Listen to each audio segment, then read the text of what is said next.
नमस्कार विद्यार्थी मित्रांनो, स्वागत आहे तुमचं SK MPSC अकॅडमी या आपल्या यूट्यूब चॅनलमध्ये। आज दिनांक 21 फेब्रुवारी 2024 वार आहे बुधवार। तुमच्यासाठी घेऊन आलो आहे संपूर्ण वृत्तपत्र विश्लेषण। तर आज या ठिकाणी आपण ज्या काही आपल्या महत्त्वाच्या बातम्या आहेत त्यामध्ये आपण मराठा आरक्षण, कांदा, शक्तिपीठ महामार्ग आणि लोणार सरोवर यावर आधारित ज्या काही न्यूज आहेत त्यांना या ठिकाणी आपण MCQ क्वेश्चनच्या माध्यमातून समजून घेण्याचा प्रयत्न करणार आहोत।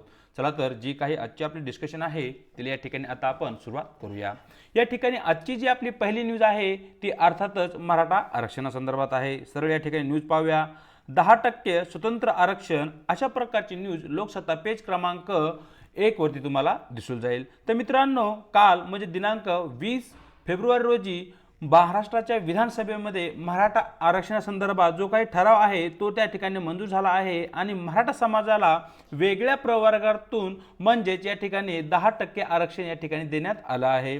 या ठिकाणी मराठा समाजाची आणि खास करून जरांगे पाटलाची असणारी जी काही ओबीसी मधून मराठ्यांना आरक्षण द्या ही मागणी या ठिकाणी मान्य झालेली नाहीये, परंतु मराठ्यांना या ठिकाणी सरकारकडून वेगळा प्रवर्ग तयार करून मराठ्यांना 10% आरक्षणाची त्या ठिकाणी तरतूद करण्यात आली आहे। आणि या मराठा आरक्षणाविषयी मागच्या काही दिवसांमध्ये आपण मोठ्या प्रमाणावर चर्चा केली आहे। या ठिकाणी पुन्हा त्या गोष्टी पुन्हा डिस्कस करण्यात अर्थ नाहीये। सरळ या ठिकाणी जो काही आपला प्रश्न आहे तो प्रश्न पाहूया। अलीकडेच मराठा समाजाला आरक्षण देणारे विधेयक महाराष्ट्र विधानसभेत मंजूर झाले। मराठा समाजाला खालील बाबीमध्ये आरक्षण देण्यात आले आहे, ज्यामध्ये नंबर 1 आहे नोकरीमध्ये, नंबर 2 शिक्षणामध्ये आणि नंबर 3 मध्ये राजकारणामध्ये किंवा राजकीय आरक्षण ही त्या ठिकाणी देण्यात आले आहे। तर मित्रांनो, या ठिकाणी जे काही मराठा समाजाला 10% आरक्षण या ठिकाणी महाराष्ट्राच्या विधानसभेमध्ये विधेयक मंजूर करून देण्यात आले आहे त्यामध्ये मराठ्यांना नोकरी आणि शिक्षण केवळ या 2 बाबीमध्येच आरक्षण देण्यात आलं आहे। यामध्ये कसल्याही प्रकारचं राजकीय आरक्षण देण्यात आलेलं नाहीये। म्हणजेच या ठिकाणी आपलं योग्य उत्तर राहील पर्याय ए, केवळ 1 व 2 या ठिकाणी बरोबर राहील। आपलं योग्य उत्तर राहील पर्याय ए। हे तुम्हाला या ठिकाणी नोट डाऊन करून घ्यायचं आहे। पाहूया आपला आजचा पुढचा प्रश्न जो की या ठिकाणी कांद्यावर आधारित आहे, कांदा या पिकावर आधारित आहे।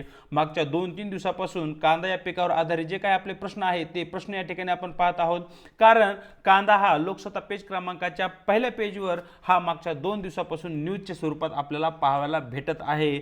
म्हणजे या ठिकाणी कांद्यावर येणाऱ्या काळामध्ये प्रश्न जर विचारला गेला तर त्यासाठी आपण तयार असणे आवश्यक आहे। सरळ या ठिकाणी जी न्यूज आहे ती न्यूज पाहूया। कांदा निर्यात बंदी 31 मार्च पर्यंत कायम अशा प्रकारचे विधान केंद्रीय वाणिज्य सचिव रोहित कुमार सिंह यांनी केलेले आहे। म्हणजे कालच्या न्यूजमध्ये आपण पाहिलं की केंद्र सरकारने कांद्यावरील निर्यात बंदी उठवली आहे अशा प्रकारची न्यूज होती।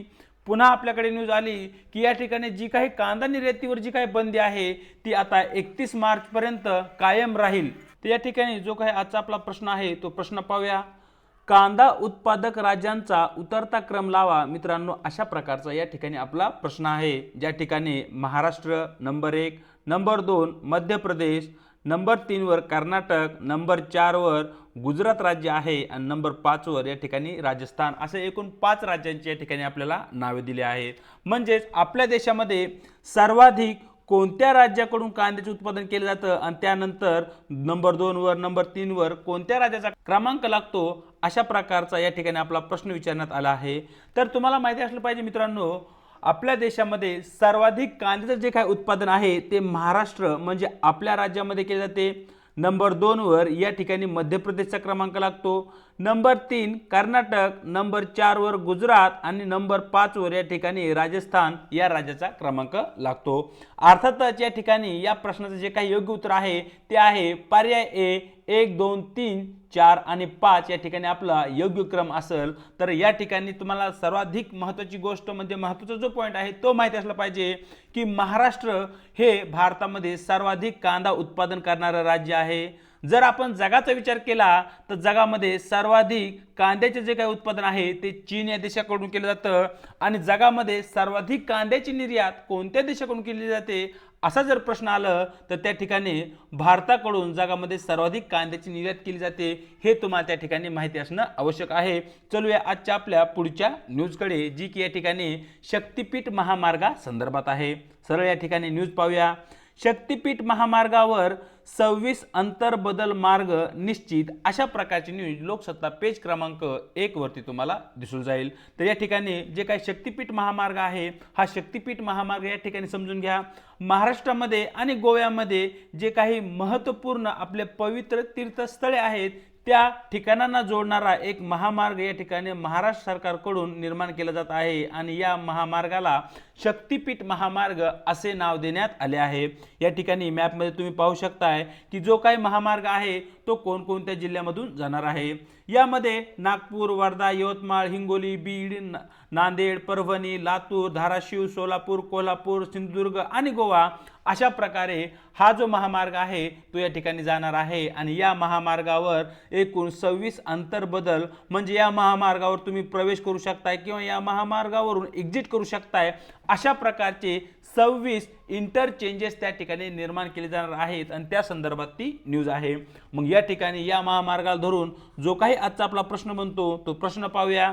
शक्तिपीठ महामार्गाची एकूण लांबी किती असणार आहे, अशा प्रकारचा मित्रांनो आपला या ठिकाणी प्रश्न आहे। ज्या ठिकाणी पर्याय ए आहे 802 किमी, पर्याय बी या ठिकाणी आपल्या समोर आहे 702 किमी, पर्याय सी आपल्याकडे आहे 602 आणि शेवटचा पर्याय डी आहे 902 किमी। तर मित्रांनो तुम्हाला माहिती असलं पाहिजे की जो काही शक्तिपीठ महामार्ग आहे त्याची एकूण लांबी 802 किमी असणार आहे आणि या ठिकाणी तुम्ही मला कमेंट बॉक्समध्ये सांगायचे की महाराष्ट्रामधील समृद्धी महामार्गाची एकूण लांबी किती आहे ते तुम्ही मला कमेंट बॉक्समध्ये सांगायचं आहे। पाहूया आजचा आपला शेवटचा प्रश्न जो की या ठिकाणी लोणार सरोवरा संदर्भात आहे। सरळ या ठिकाणी न्यूज पाहूया।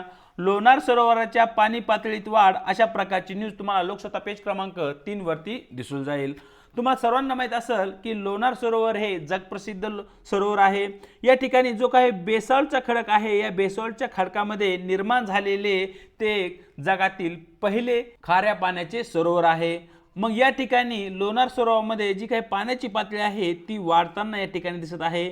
याच्या मागचं मुख्य कारण म्हणजे काय, जी काही लोणार सरोवर आहे या लोणार सरोवराची जी काही खोली आहे ती खोली या ठिकाणी कमी होत आहे, म्हणजे या ठिकाणी लोणार सरोवरामध्ये गाळ जमा होत आहे, परिणामी लोणार सरोवर या ठिकाणी उथळ होत आहे, त्यामुळे या ठिकाणी लोणार सरोवराची पाणी पातळी वाढत आहे आणि या ठिकाणी निर्माण करण्यात आलेली जी काही मंदिरे असतील किंवा जे काही वास्तू आहेत त्या वास्तूंना या ठिकाणी यामुळे धोका निर्माण होत आहे आणि एकूणच जे काही त्या ठिकाणचं पर्यावरण आहे त्या ठिकाणच्या पर्यावरणालाही आणि जैवविविधतेलाही या ठिकाणी धोका निर्माण होताना दिसत आहे आणि त्या संदर्भात ती न्यूज आहे।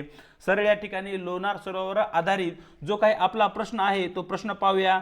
जगप्रसिद्ध लोणार सरोवर महाराष्ट्रातील कोणत्या जिल्ह्यात आहे, अशा प्रकारचा मित्रांनो आपला साधा आणि सिंपल प्रश्न आहे। ज्या ठिकाणी पर्याय ए आहे नाशिक, पर्याय बी पुणे, पर्याय सी मुंबई आणि शेवटचा पर्याय आपल्याकडे डी आहे बुलढाणा।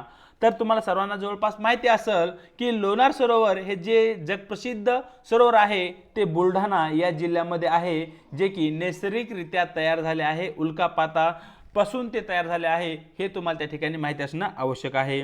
आणि नाशिक या ठिकाणी काळाराम मंदिर आहे, पुणे हे विद्येचे माहेरघर म्हणतो आणि देशाची आर्थिक राजधानी मुंबई आहे, महाराष्ट्राची राजधानी मुंबई आहे। हे जे ठराविक छोटे छोटे आणि महत्त्वाचे पॉईंट आहेत तेही तुम्हाला एका पर्टिक्युलर शहराविषयी माहिती असणे आवश्यक आहे। तर अशा प्रकारे मित्रांनो दिनांक 21 फेब्रुवारीचं जे काही आपलं वृत्तपत्र डिस्कशन आहे ते या ठिकाणी आपण पूर्ण केलं आहे। चॅनलवरती जर नवीन असाल तर चॅनलला लाईक, शेअर आणि सबस्क्राईब करायला विसरू नका। त्याचबरोबर व्हिडिओच्या डिस्क्रिप्शन बॉक्समध्ये देण्यात आलेली आपल्या टेलिग्राम चॅनलची जी काही लिंक आहे त्या ठिकाणी तुम्हाला आपले टेलिग्राम चॅनलही जॉईन करायचे आहे, ज्याच्या माध्यमातून आपल्या प्रत्येक व्हिडिओच्या लिंक्स आणि त्याचबरोबर स्पर्धा परीक्षेसंदर्भात महत्त्वपूर्ण ज्या काही अपडेट आहे त्या अपडेट तुम्हाला त्या ठिकाणी भेटू जातील। आज इथेच थांबत आहोत, भेटूया एका नवीन व्हिडिओ सोबत।